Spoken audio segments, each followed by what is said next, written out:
పవన్, ప్రకాష్ రాజ్ ఇద్దరి మధ్య మాటల యుద్ధాలు ఇవాళే మొదటిసారి కాదు. అలాగని ఇద్దరూ కలిస్తే కూర్చొని ముచ్చట్లు చెప్పుకోవడం కూడా కొత్త కాదు.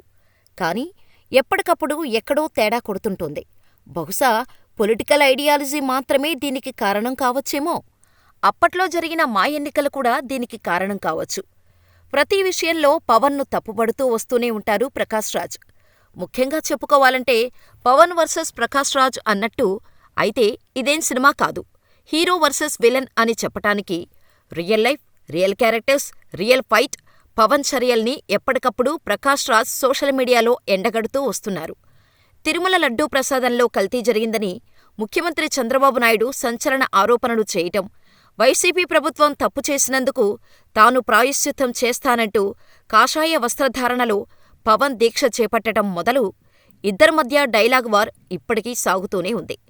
ప్రకాష్ రాజ్ తీరును పవన్ తప్పుపట్టడంతో గొడవ మరింత పీక్స్కు వెళ్ళింది. తన పోస్టును సరిగా అర్థం చేసుకోకుండా పవన్ మాట్లాడారని, మరోసారి అర్థం చేసుకోవడానికి ప్రయత్నించాలని ప్రకాష్ రాజ్ చురకలు అంటిస్తూ జస్ట్ ఆస్కింగ్ అంటూ పవన్ని తన ప్రశ్నలతో ఉక్కిరిబిక్కిరి చేశారు.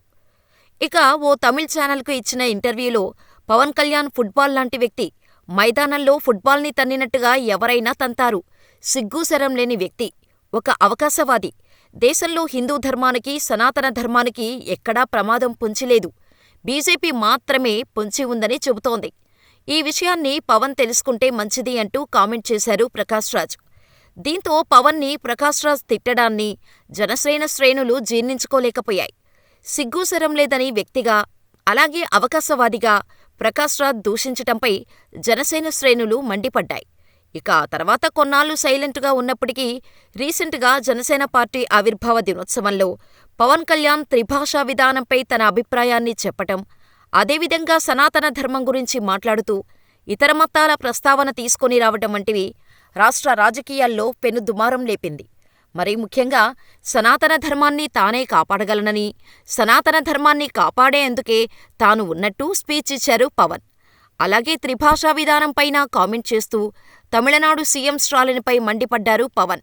అయితే పవన్ కళ్యాణ్ స్పీచ్పై రీసెంట్గా రియాక్ట్ అయిన ప్రకాష్ రాజ్ ఒక రేంజ్లో ఫైర్ అయ్యారు. పవన్ కళ్యాణ్ ఎన్నికల ముందు ఒకలాగా, ఎన్నికల తర్వాత మరొకలాగా ప్రవర్తిస్తున్నాడు. ప్రతిపక్షంలో ఉన్నప్పుడు ప్రజా సమస్యల మీద మాట్లాడిన ఆయన ఇప్పుడు అధికారంలోకి వచ్చిన తర్వాత ప్రజా సమస్యలను పూర్తిగా వదిలేశాడు. ఎంతసేపూ సనాతన ధర్మం బోధనలు చేస్తూ సమయాన్ని మొత్తం వృధా చేస్తున్నాడు. నేను సనాతన ధర్మానికి వ్యతిరేకిని కాదు, కానీ అది చాలా సున్నితమైన అంశం. తిరుపతి లడ్డూ విషయంలో కల్తీ జరిగితే విచారించి బాధ్యులను శిక్షించండి. కల్తీ చేసినట్టు సరైన ఆధారాలు ఉంటే అప్పుడు నిలదీసి సనాతన ధర్మం వైపు నిలబడి మాట్లాడండి. అక్కడ నిజానిజాలు ఇంకా నిర్ధారణ కాలేదు. ఈయనకీయనే ఒక నిర్ధారణకు వచ్చేసి సమాజం విద్వేషాలను రెచ్చగొట్టే ప్రసంగాలను ఇస్తున్నాడు అంటూ ప్రకాష్ రాజ్ తనదైన స్టైల్లో ఇచ్చిపడేశాడు. ఇంకా ఆయన మాట్లాడుతూ సనాతన ధర్మం గురించి ఇంతగా మాట్లాడుతూ వస్తున్న పవన్ కళ్యాణ్ ఎన్నికల సమయంలో ఇదే సనాతన ధర్మాన్ని ఎజెండాగా తీసుకొని ఓట్లు అడగాల్సింది. ఎందుకలా చేయలేదు? జనాలంత పిచ్చోళ్లు కాదు. అసలు అతను ఉప ముఖ్యమంత్రి పదవిని తీసుకోటాన్ని జీర్ణించుకోలేకపోతున్నాను. అసెంబ్లీలో ప్రతిపక్షం ఉండటం చాలా ముఖ్యం. ఇతను ఎందుకు ప్రతిపక్ష హోదాని తీసుకొని జనాల తరపున మాట్లాడకూడదు? ఎంతసేపు మేము బద్దలు కొట్టాం, 11 సీట్లకు పరిమితం చేశాం అని చెప్పుకుంటున్నారు. ఇంకెంతకాలం అలా చెప్పుకుంటారు? అదంతా జరిగిపోయిన గతం. ఎన్నికల సమయంలో మీరిచ్చిన హామీల సంగతేంటి? అవి ఎప్పుడు అమలు చేస్తారు అంటూ సూటిగా సుత్తి లేకుండా సూపర్ 6 హామీల గురించి అడిగారు ప్రకాష్ రాజ్. ఇక పవన్ హిందీ భాష నేర్చుకోవాల్సిన అవసరం ఉందని చెప్పటంపై స్పందించిన ప్రకాష్ రాజ్, మీ హిందీ భాషను మామీద రుద్దకండి అని చెప్పటం ఇంకో భాషను ద్వేషించటం కాదని, స్వాభిమానంతో తమ మాతృభాషను, తమ తల్లిని కాపాడుకోవటమేనని పవన్ కళ్యాణ్కు ఎవరైనా చెప్పండి ప్లీజ్ అంటూ జస్ట్ ఆస్కింగ్ అంటూ ప్రకాష్ రాజ్ డైరెక్ట్గా చెప్పారు.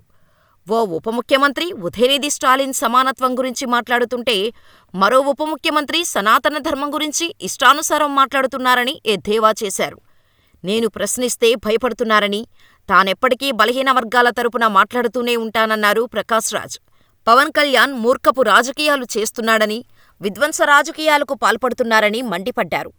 ప్రజలు అతడిని ఎన్నుకున్నది మతపరంగా విడదీసి పాలించేందుకు కాదు కదా అని ప్రశ్నించారు. మరి ప్రకాష్ రాజ్ వేసిన ప్రశ్నలకు పవన్ కళ్యాణ్ సమాధానం చెబుతారా? లేదా ఇది సనాతనంపై జరుగుతున్న దాడి అంటూ కామెంట్ చేస్తారా? చూడాలి.